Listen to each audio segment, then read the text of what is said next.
Hi, this is Brendan from Watto Training, and today what I'm going to do is a straight line reverse behind me up this road.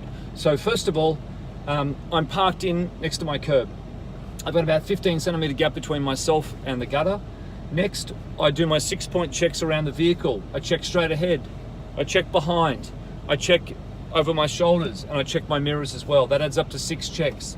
Next, I'm going to position myself in the seat. You can do this with 2 hands looking over your shoulder, or you can put one hand up here at the top of the wheel, generally around 12 o'clock or wherever's comfortable.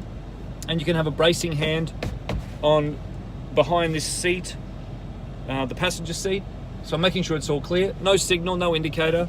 I've got reverse gear selected, foot on the brake, and I'm just going to come back really slowly. Now it's really important with this maneuver, I have lined the steering wheel up nice and straight. My wheels are straight, I'm parallel to the curb. I shouldn't have to do too much with my steering. Now I'm primarily looking over my left shoulder on this reverse, but I'm also allowed to sneak a little look up ahead for giving way to other vehicles, because I am the reversing vehicle. I must give way to other vehicles. And secondly, I can sneak a look on that left shoulder for my proximity to the curb. I'm slightly downhill here, so I'm just going nice and slow, mostly looking at the back window. Want to go back about 25 to 30 meters on this maneuver. Just easy. I'm not even using the accelerator. I'm just in reverse gear, letting it do the work. And then once I'm back 25 to 30 meters, complete stop. I've made minimal adjustments on the steering wheel. I've primarily looked out the back window.